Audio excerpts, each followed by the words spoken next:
Thanks. Hello guys, we're gonna be trying to play some Call of Duty Black Ops 3. It's not letting me play. Why?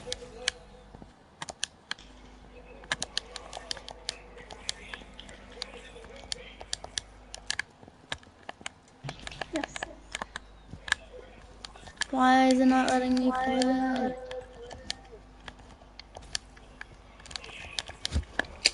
It didn't let me play. I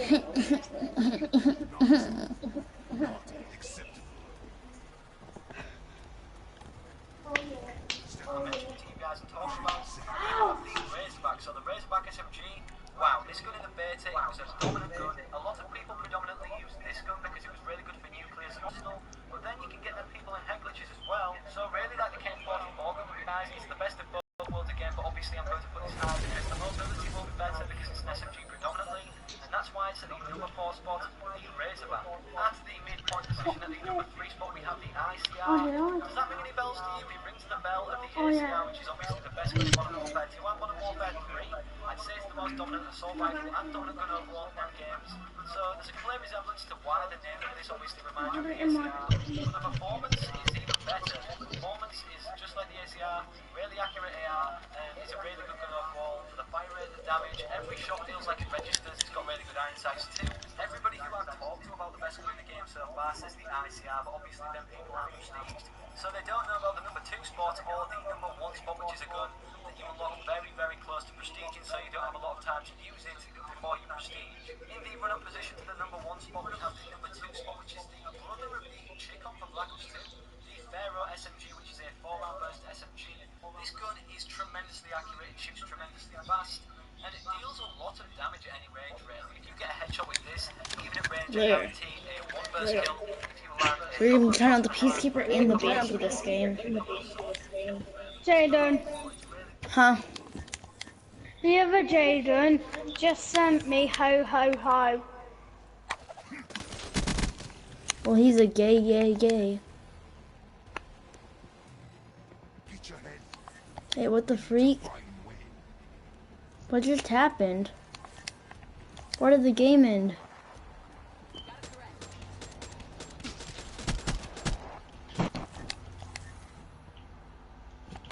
Huh? The freak?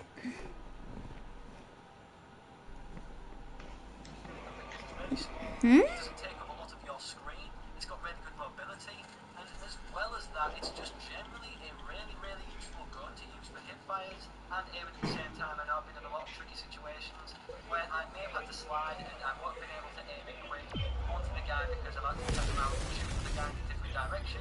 So yeah, really good gun, and it's kind of like the son of the number 1 gun, which is the M8A7. A lot of you guys will know this. Hello. Hi, Jaden. Oh god, no. It's definitely the best gun in the game because obviously assault rifles in this game are going to be kind of dominant because if you think about the long range engagements, the head glitches, this gun is very accurate at long ranges, it's very powerful. And to be honest, if that's at long range, then what's it going to be like at short range, at close quarters, point blank? It's going to be a monster. I haven't got my black ops. Something's wrong with this. The red dot on this gun feels kind of clunky, but anyways, if you slap What? smoke and then you slap Hi. and then you slap something else that like high caliber, you can always guarantee yourself basically a What? 1-shot burst or a 1 burst Yeah. kill. Yeah, you picked up your kill there. You've shot 1 burst, and it probably shoots faster than all of the burst weapons and their variants in Advanced Warfare because it shoots tremendously fast. What? And to be honest, sometimes I think it shoots so fast that it doesn't even register all the shots in the burst. I have a lot of trouble with that sometimes. The frame rate is kind of off sometimes. But obviously the servers are going up and down still, so you can't blame the gun. You can only blame the servers. So thank you all for watching. That's my top 5 list. Hopefully you all agree and enjoyed. If you want to leave your top 5 list down in the comments, I'll make sure to respond to you guys and give my opinions. So thank you all for watching today's video. I appreciate it so much. If you could leave a like on the video because that really makes a smile on my face when I see a big like counter that you guys enjoyed the video and I get some feedback. And most Top 10 scare stories. Starbucks pours its passion I into don't every give a bottle crap. of iced coffee. Selecting only I don't give a craps.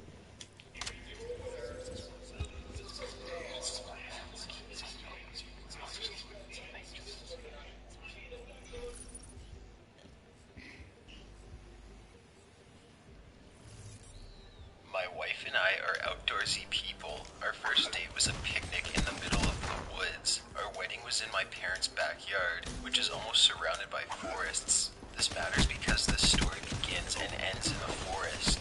Late summer of 2014. Dang, dude, I'm doing It was terrible. one of those I moist don't like kind of this summer gameplay that days. much. My lady and I went on our weekly stroll or hike through a forest near our home. About 3/4 of the way through, she noticed a pile of hair, wire-like hair. Of course, we didn't touch it. We didn't know what to do. It was clearly hair from a person's head, not an animal or anything. But other than that, we didn't think much of it.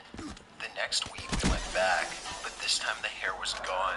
In the place was a letter, clearly had just been placed there, as if someone was waiting for us.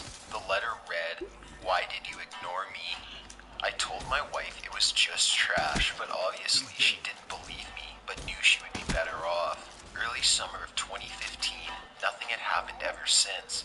I wish it would have stayed that way. We walked around the same area that we made our discovery. We never really talked about it. If it did come up, we would joke about it, saying that Brittany was at it again or something. Anyway, at this time my wife is about 4.5 months pregnant, so we just took an easier path to walk. About halfway through a walk, I heard a whimper to my right.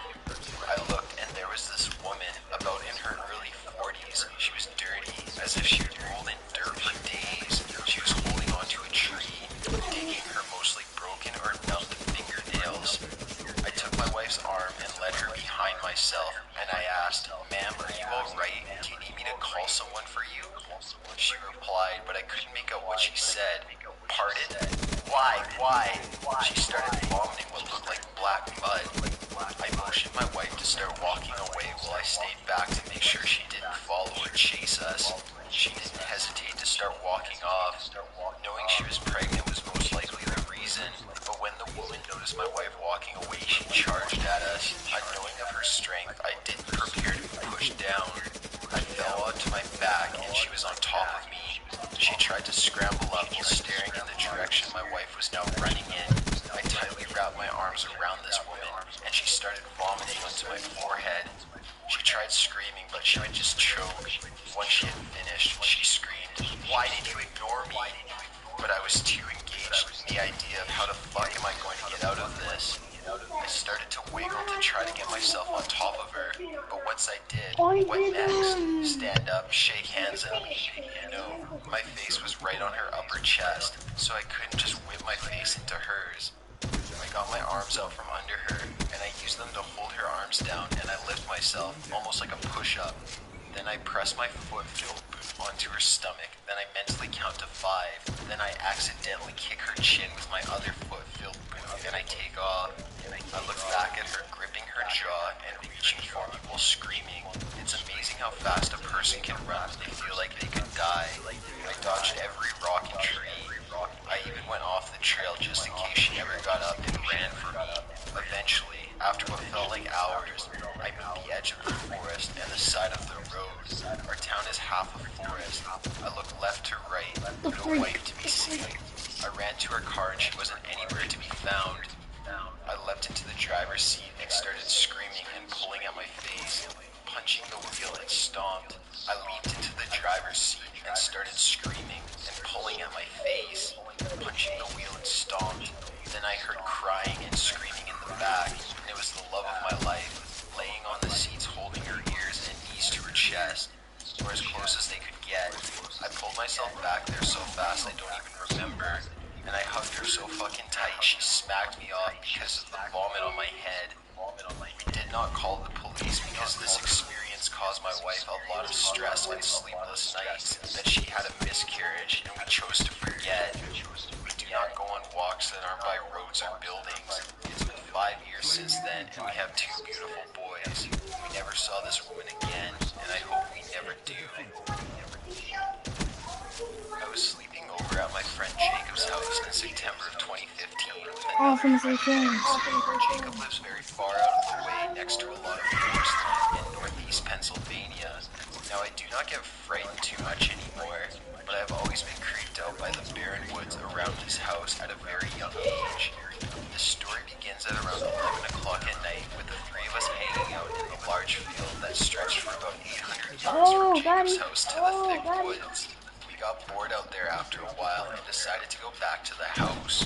When the three of us were about 200 Sorry. yards away from the house, we looked back to three bright red road flares scattered far apart from each other in the field. We were not very scared at first because we thought it was Jacob's 18-year-old brother and his group of friends that were also over that night playing a prank on us.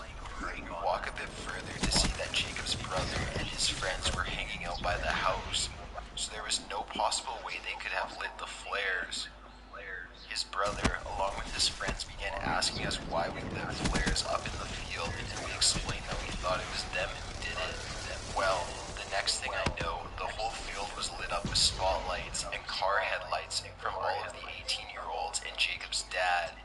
Whoever the trespassers were, they had put very sharp pieces of scrap metal, almost like they were trying to sabotage us if we would come after them with any kind of vehicle to pop the tires.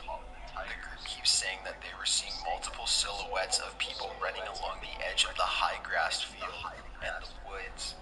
One of the 18-year-olds, Joe, went chasing after one of the trespassers, which he had seen sprinting in the woods. He had lost the guy, but what he had brought back with him still sends chills down my spine. Joe brought back a potato with a very sinister face drawn on it that he said he found on the ground. Time passes, and Jacob's dad tells Jacob and I to stand up on the tree fort that their family had built with a spotlight. The tree fort was about 35 yards into the woods and was lower to the ground yet wider across. We were standing up there scared shitless, searching the woods with the spotlight. About an hour passed and we all decided to end the search. When we all began driving back to the house, Joe once again saw a shadow. But get this, he saw two shadows that came directly underneath the tree fort, then ran off. This time, Jacob's dad went to go check it out because he saw the figures as well. 15 minutes later, his dad came back with a strange look on his face. He did not see the vandalizers, but brought back something that made me want to pass out. A second potato with an even more evil-looking face on it that he found underneath the tree fort. The stalkers that were on the property were feet below me and my friends for nearly an hour. Now, to some people, this would just be a normal case of pranksters. Believe me, it was more than that. The question I ask myself to this day is what the hell were a group of very stealthy people doing on a large property in virtually the middle of nowhere?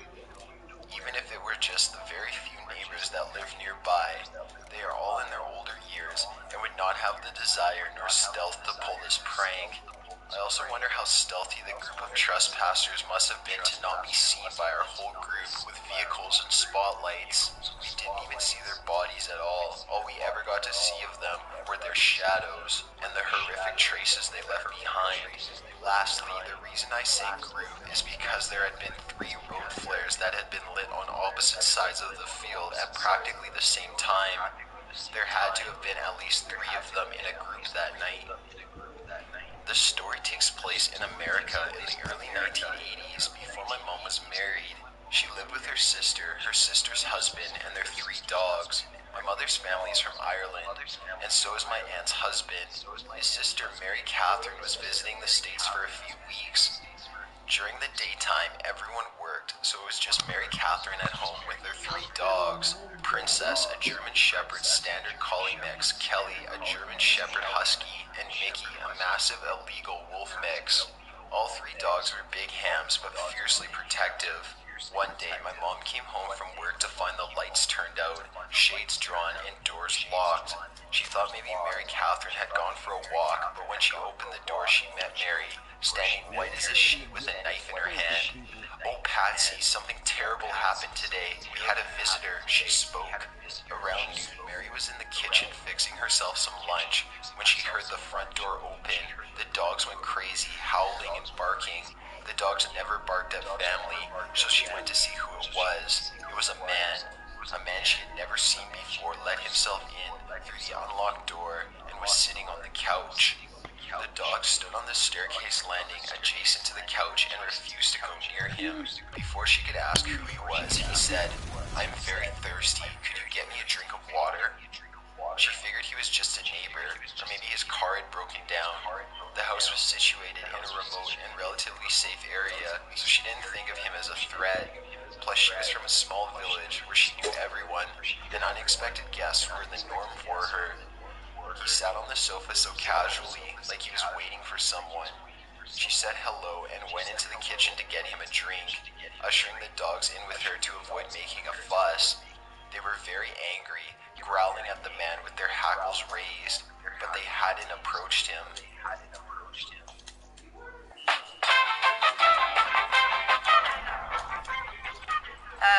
There is Katie. I'll call you later. No, I won't. I'll text you because what am I? Your dad? What am I? Your dad?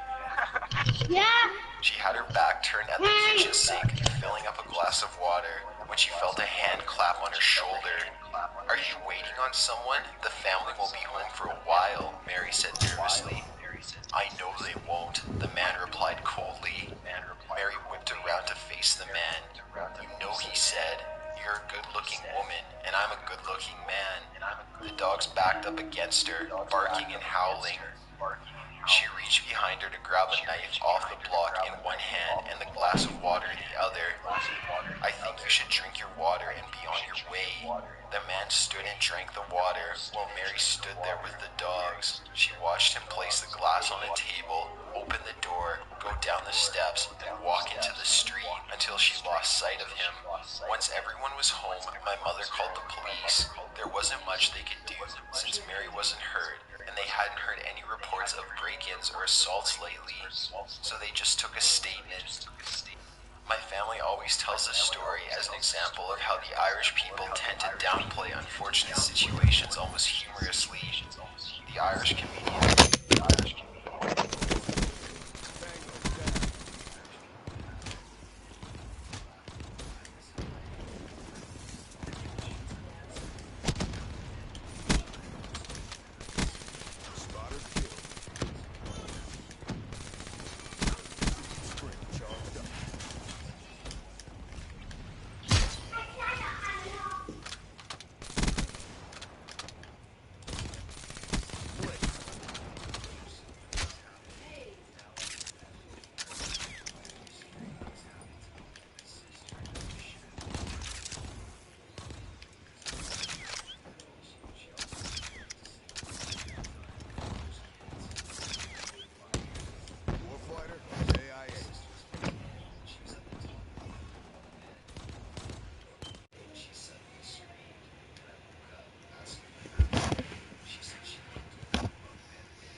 I'm watching conspiracy videos, conspiracy stories.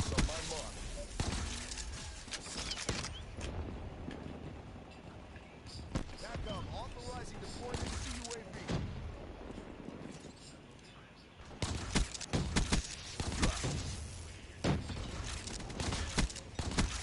Overwatch down.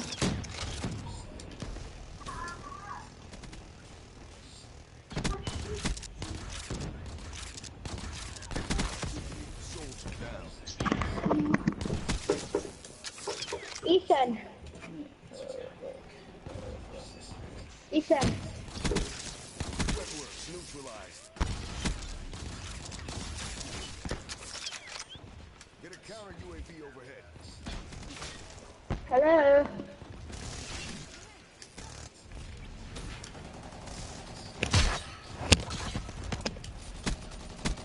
Ethan. Awesome game, bro. Boy Cerberus.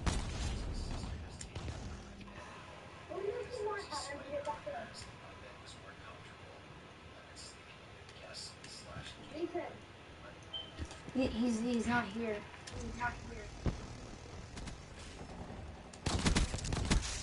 Oh. Where did he go? I don't know, but he went somewhere. Where did he go? I don't know. Can you turn your mic up, please? Right now, I'm in the middle of the TACOM authorizing deployment What clan are you in? Are you even in the clan? Force a kill.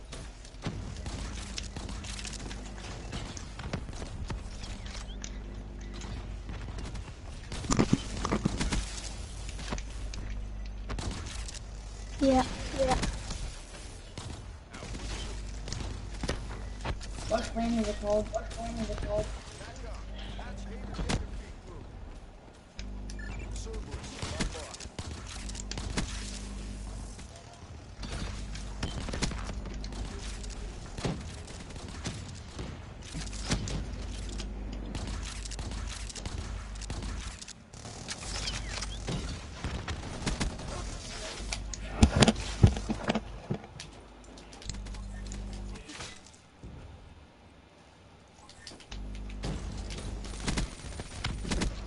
Firebreak off the field. Break charged up. I just want to night. Oh my god. Oh my god. Wow, I'm sorry about that.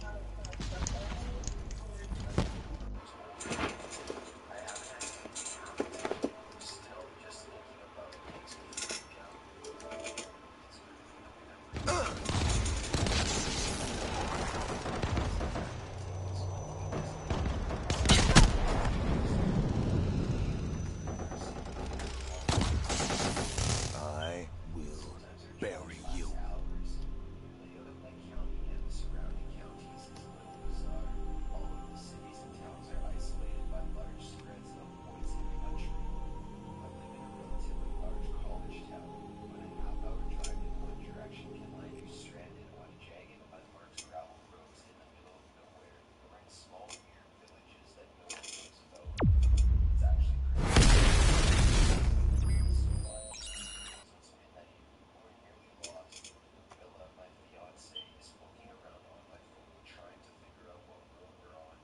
So guys, if you like this video, leave a like, subscribe, peace and recordings. Guys, I'll be streaming in like right after this. After I stream, I'm gonna start up a new one. It's just gonna be me playing online. And